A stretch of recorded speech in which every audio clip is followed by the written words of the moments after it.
안녕하세요. 배재한입니다. 2019년 11월 7일 배재한의 금토크 시작하겠습니다. 오늘도 주요 뉴스 보니까 어제 시행된 분양가 상한제 있죠. 거기에 대해서 내용이 굉장히 많이 나오고 있습니다. 반포 시세가 9천만원, 분양은 4,500만원, 로또 청약 광풍분다, 중앙일보에서 이렇게 나왔습니다. 강남 사구에 사시는 분들, 서울에 사시는 분들 부럽습니다. 이게 내용을 제가 한번 봤는데 부산 지역도 그렇고 창원 지역도 그렇고 서울을 제외한 대도시 지역들이 지금 뭐 기획 부동산이라 그러나요?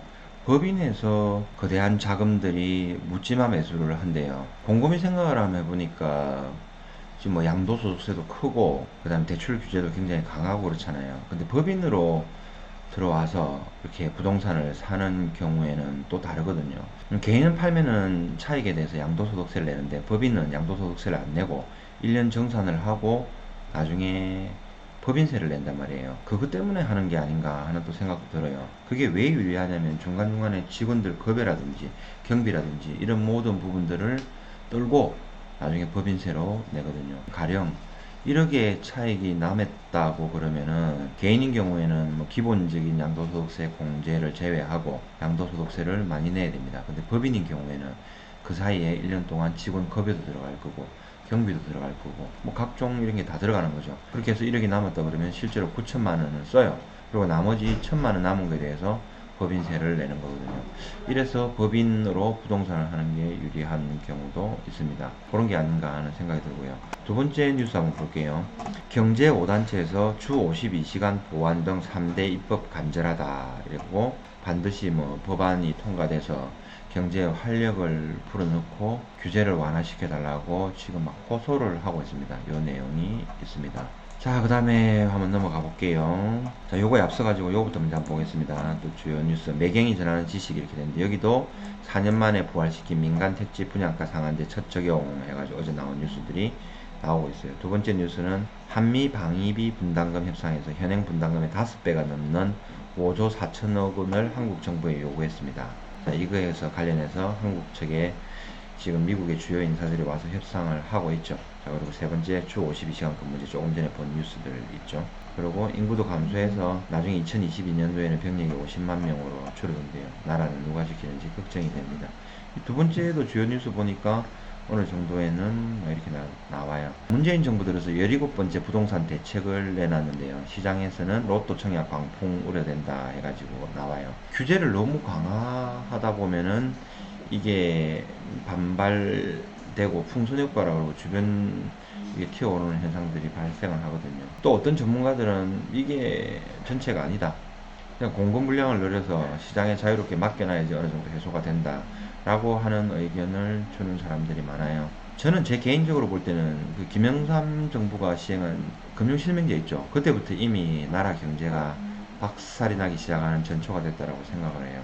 무조건 규제를 한다고 되는 게 아니거든요. 어느 정도는 완화돼 가지고 움직여야 돼요. 금융실명제 좋다 안 좋다 뭐 제가 논하기를 앞서서 좋은 점도 분명히 있죠. 근데 나쁜 점도 굉장히 많아요. 규제가 너무 많으면은 힘들어요. 그리고 그 돈 다 벌어서 결국에는 차를 사든지 부동산을 사든지 전부 취득세 등록세 다 내야 돼요. 그 돈 들고 있지는 않잖아요. 너무 규제를 하다 보면은 힘들다라는 개인적인 의견을 전해드립니다. 강남 당첨된 시세 차익의 최대 24억. 와, 대박입니다, 이거. 로또 당첨돼봐야 지금 뭐 10억도 안 되는 돈인데 세금 되면은 아파트 하나 당첨되면 24억 번답니다. 어쨌든 서울 사는 사람들 너무 좋겠습니다. 되시는 분들 좋으시겠어요. 네. 그 다음에 이 내용들도 보면은 전부 뭐 이런 내용들이에요. 근데 신문의 사설들을 보면은 사설을 쓰는 사람들은 뭐 주필이라 그러죠. 그 신문사에서 잔뼈가 굵은 사람들, 꽤나 직급이 높은 사람들, 안목이 굉장히 큰 사람들, 높은 사람들이 쓰는 거거든요. 여기도 읽어보면은 그날의 주요 언론의 기사들이라든지 나라가 돌아가는 상황을 잘 볼 수가 있습니다. 조선일보 사설에서는 첫 번째, 청와대 눈치의 정보 판단 180도 뒤집은 군, 미 전문가는 완전한 거짓말 이렇게 나와 있네요. 그 다음에 분양가 상한제 17번째 실패 반복 아닌가.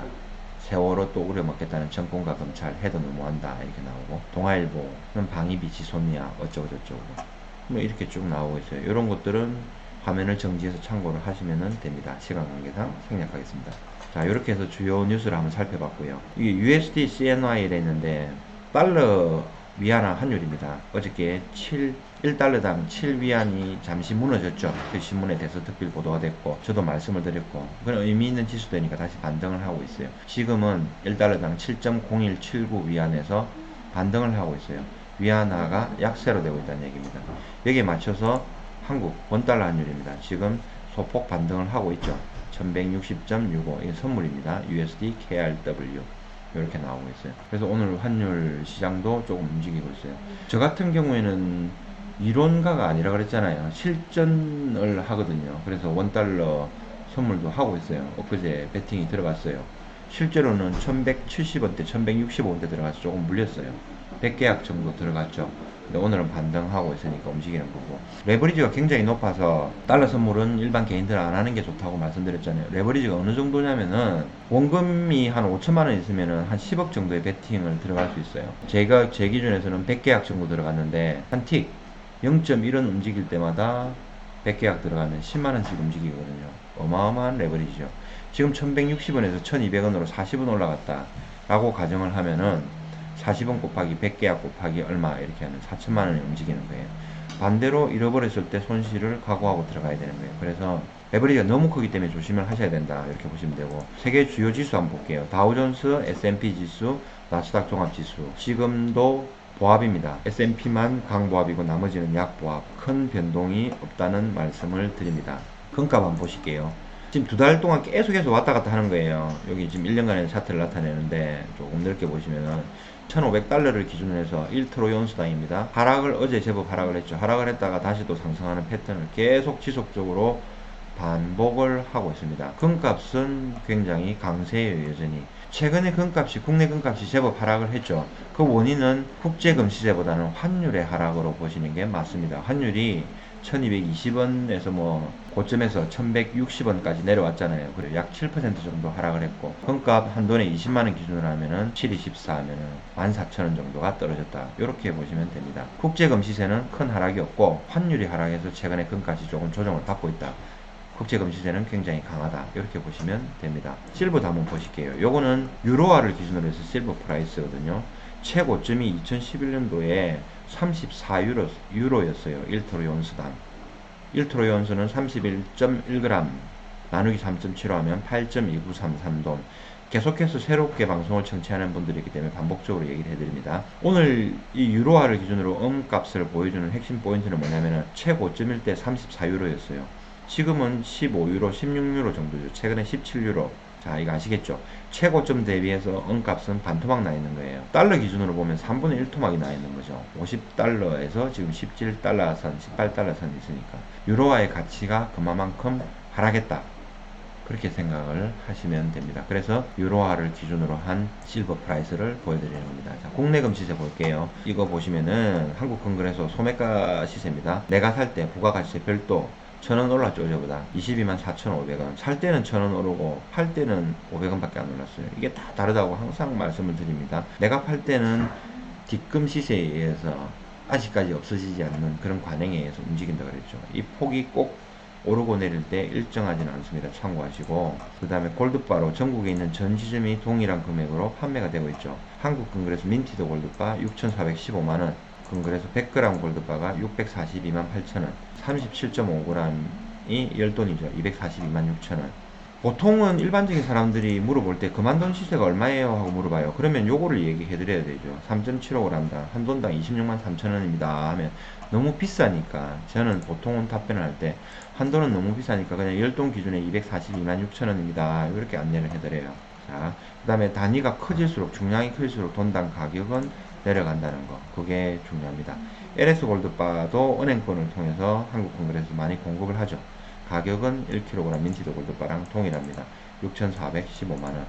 LS 골드바 이거를 제가 많이 가지고 있죠. 필요하신 분들은 위탁매매도 있으니까 의뢰를 해주시면 됩니다. LS 100g도 마찬가지고 10g도 있습니다. 그 다음에 실버바 가격이 어제보다는 3,000원 정도 올라간 것 같아요. 1kg당 83만 7천원.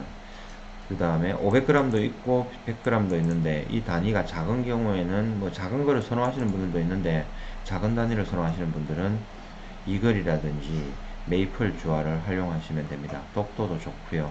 어제보다 1,000원 내렸네요. 이렇게 판단하시면 되고. 왜 이거를 선호하는 게 맞냐면은 웨이퍼를 한 튜브에 25개 들었거든요. 이 글은 20개 들었어요. 단가가 제일 저렴한 거는 한국금거래소 1kg 실버바가 제일 저렴해요. 그람당 단가가 1g당 나누면 1000 하면 837원 나오잖아요. 그람당 나누기 하시면은 단가가, 그 다음에 메이플이 실버바보다는 조금 비싸요. 또 메이플보다는 이 글이 더 비싸요. 이거는 미국 프리미엄이라는 게 붙어 있는 거죠. 자, 요즘 골드바를 사고 팔고의 트렌드는 무작정 중량별로 해가지고 무더기로 사는 게 아니라고 말씀을 드렸습니다. 요즘의 트렌드는 위탁매매라는 게 나오고 나서부터는 실제로 좋은 브랜드에 좋은 값어치 있는 실버바, 골드바를 사는 게 좋아요. 왜냐하면 지금 여기에 판매되는 가격을 기준으로 위탁매매 가격이 형성이 됩니다. 그렇기 때문에 그렇게 하시면 됩니다.